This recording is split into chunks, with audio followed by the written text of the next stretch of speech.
और अगर उसकी मदर उसकी कोई बात नहीं मानती थी तो वो अपने हाथ में तेज़ाब गिरा लेती थी। अगर कोई बंदा जो है वो अपने आप को कट लगा रहा है और ये आदत को डेवलप करता है, बच्चों के बाद है सुसाइडल थॉट्स अगर आ रही हैं तो इट्स मीन पर्सन जो है वो डिप्रेशन की हाई स्टेज पे है। इसमें पर्सन जो है वो अपने अलावा दूसरों के लिए भी नुकसान का बायस बनता है।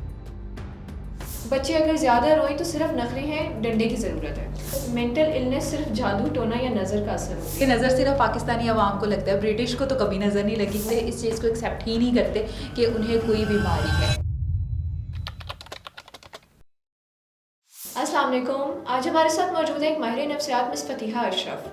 अस्सलाम वालेकुम, कैसी हैं आप? वालेकुम अस्सलाम, मैं ठीक हूँ, आप बताएं। अल्हम्दुलिल्लाह। अच्छा, सबसे पहले आप हमें अपना इंट्रोडक्शन दे दें और आपसे कंसल्टेशंस कैसे ले सकते हैं वो भी गाइड करते हैं। मेरा नाम फतिहा अशरफ है, मैं consultant psychologist and speech and language therapist हूँ। आप अगर मुझसे अपॉइंटमेंट बुक करना चाहते हैं तो मरहम के थ्रू बुक कर सकते हैं। Alright.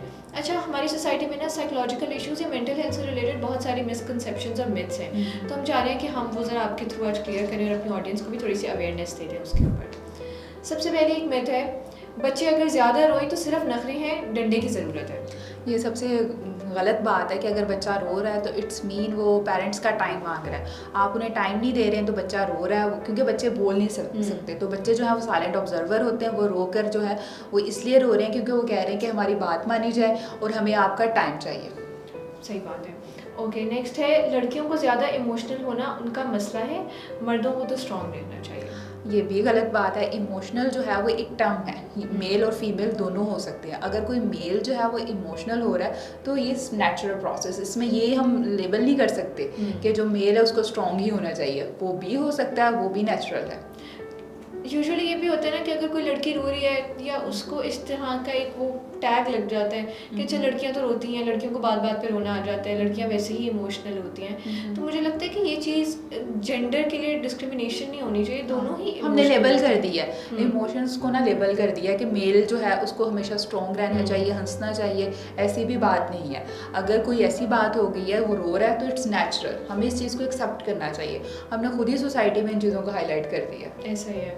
Okay, next is mental illness सिर्फ जादू टोना या नज़र का असर होती है। ये तो बहुत कॉमन है हमारी सोसाइटी में। ऐसे ही है, क्योंकि लोग जो है वो कभी भी ट्रीटमेंट के लिए नहीं आते। क्यों नहीं आते? इस चीज़ को एक्सेप्ट ही नहीं करते कि उन्हें कोई बीमारी है, कोई ज़हनी मर्ज़ है। वो यही कहते हैं कि इसको जादू है तो इसको फ़लाने पीर के पास ले जाओ। हालांकि मेंटल हेल्थ इशूज़ जो है उसका बाकायदा एक ट्रीटमेंट मौजूद है, थेरेपी के ज़रिए भी और मेडिसिन के ज़रिए भी। ये पेशेंट की हिस्ट्री के बाद पता चलता है कि उसको थेरेपी दी जाती है या मेडिसिन देनी है।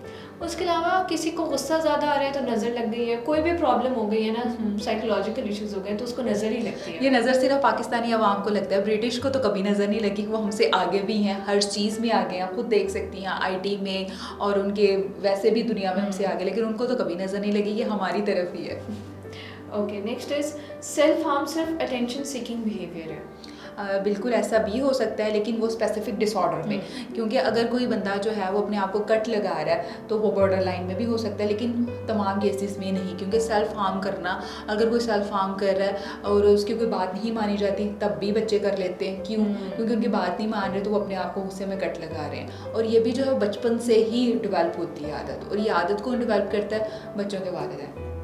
अच्छा, ये चीज़ बच्चों के अलावा यंग जनरेशन में भी बहुत ज़्यादा होती है कि अगर उनका पार्टनर कोई बात नहीं मान रहा तो उसकी अटेंशन लेने के लिए या उसको मतलब एक तरह से इमोशनल करने के लिए वो अपने आप को हार्म कर लेते हैं। पेरेंट्स एक्नॉलेज नहीं करे उनकी किसी बात को, तब भी वो हार्म कर लेते हैं खुद को।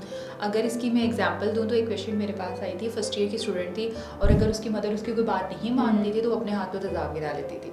अगर फिर नहीं मानती थी, छोटी छोटी बात बन के उसने अपने दोस्त के घर जाना था, उसकी मदर ने उसकी बात नहीं मानी तो उसको कोई रिग्रेट भी नहीं था। कि मैंने उससे पूछा कि तुम्हें पेन नहीं हुई? कहती नहीं, मेरी मदर मेरी बात नहीं मानेगी तो मैं ऐसे ही करूँगी। कि हम बच्चों को पैम्परिंग चाइल्ड बना देते हैं, उनकी हर बात बोलने से पहले उन्हें दे देना, उनकी हर चीज़ को एक्सेप्ट कर लेना, तो बच्चे फिर वही चीज़ जो है वो फुल ऑफ लाइफ एक्सेप्ट करते हैं कि हमारे साथ ऐसे ही हो। हाँ, ये भी है। अच्छा, उसके बाद है मेंटल इलनेस सिर्फ एक फेज़ है, थोड़ा वक्त तो सब ठीक हो जाएगा। बिल्कुल भी ऐसा नहीं है, क्योंकि मेंटल इलनेस में बहुत सी बीमारियां आ जाती हैं। अगर आप डिप्रेशन में, एंजाइटी में हैं और आप सफ़र कर रहे हैं, थोड़ा फेज़ तो नहीं ठीक हो गए जब तक आप इसका ट्रीटमेंट नहीं करवाएंगे।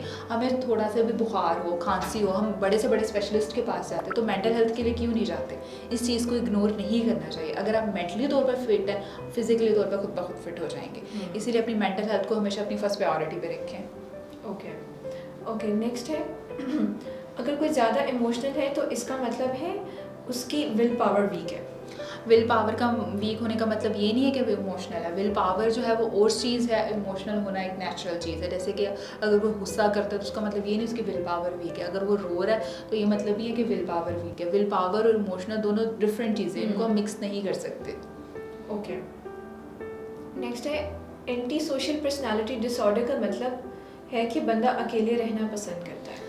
एंटी सोशल पर्सनालिटी में अगर बताया जाए तो ये एक बाकायदा पर्सनालिटी का डिसऑर्डर है। जितने भी ये पर्सनालिटी के डिसऑर्डर हैं सबसे ज़्यादा ज़िद्दी और ढीठ किस्म के होते हैं और ये 18 ईयर्स के बाद जो है वो डेवलप होते हैं। इसमें पर्सन जो है वो अपने अलावा दूसरों के लिए भी नुकसान का बायस बनता है, सोसाइटी के लिए किसी रूल्स एंड रेगुलेशंस को नहीं मानता। इसका मतलब ये नहीं कि वो अकेले रहेंगे, वो दूसरों को भी नुकसान पहुँचाते हैं। मतलब वो अपनी पर्सनालिटी के साथ साथ दूसरों के लिए भी हार्मफुल है। रूल्स एंड रेगुलेशंस को फॉलो नहीं कर सकते। फॉर एग्जांपल अगर ट्रैफिक में कोई सिग्नल है तो वो फॉलो नहीं करेंगे, ऐसे चले जाएंगे। ओके, अच्छा नेक्स्ट क्वेश्चन है सुसाइडल थॉट्स सिर्फ अटेंशन सीकिंग होती है?